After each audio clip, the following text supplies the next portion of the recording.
Hello बच्चों, let's read this question.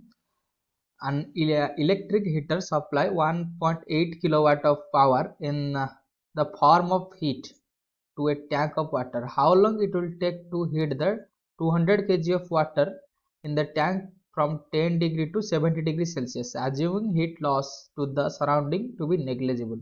तो question में बोला गया कि एक टैंक है जिस टैंक पर 200 kg वाटर रखा गया है,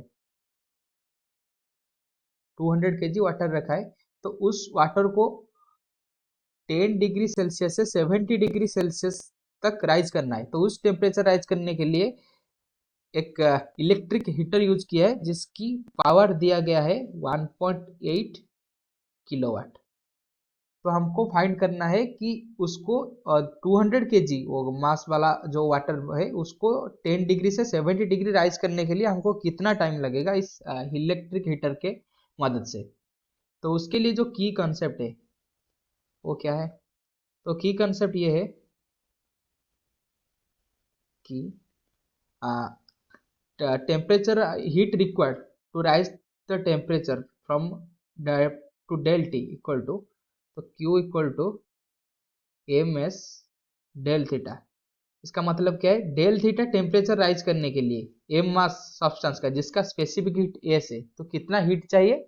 क्यू अमाउंट का हीट चाहिए। तो हमको फाइंड करना है कितना हीट हमको चाहिए उसको 200 kg को 10 से 70 डिग्री तक हीट करने के लिए। तो मास कितना है? 200 kg, या इसको हम बोल सकते हैं 200 into 10⁻³ gram into specific heat. तो स्पेसिफिक हीट ऑफ वाटर कितना है? 4.2, ये जूल पर ग्राम पर डिग्री सेल्सियस पर है, into del T change in temperature. Change in temperature कितना है? 10 डिग्री से 70 डिग्री तक हीट करना है। तो ये हो जाएगा 70 degree Celsius minus 10 degree Celsius, that implies ये हो जाएगा कितना? 200 इंटू 10⁻³ इंटू 4.2 इंटू 60। तो अभी क्या है, अभी जो इलेक्ट्रिक हीटर है उसका पावर दिया है 1.8 किलोवाट। तो इलेक्ट्रिक जो हीटर है उसका पावर कितना है? 1.8 किलोवाट। उसका मतलब ये है कि 1 सेकेंड को वो कितना हीट प्रोड्यूस करता है? 1.8 किलो जूल हीट प्रोड्यूस करता है 1 सेकेंड को। दैट इम्प्लाइज हम ये बोल सकते हैं कि 1 आवर को कितना प्रोड्यूस करेगा? 1.8 इंटू 3600 किलो जूल, या 1.8 इंटू 3600 इंटू 10⁻³ जूल। क्यों? क्योंकि ये भी यूनिट इसका जूल में है। तो हमको इतना हीट चाहिए और ये 1 आवर में इतना हीट प्रोड्यूस करता है। तो टाइम हमको कितना लगेगा?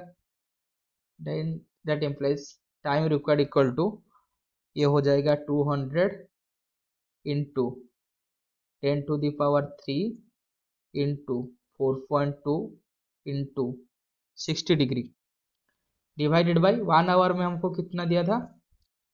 1.8 into 3600 into 10⁻³ hour equal to कितना हो जाएगा? इसको अगर सॉल्व करेंगे तो ये हो जाएगा 7.75 आवर। तो क्वेश्चन में देखेंगे option B 7.75 hour is the right answer. I hope you have understood this question. Best of luck.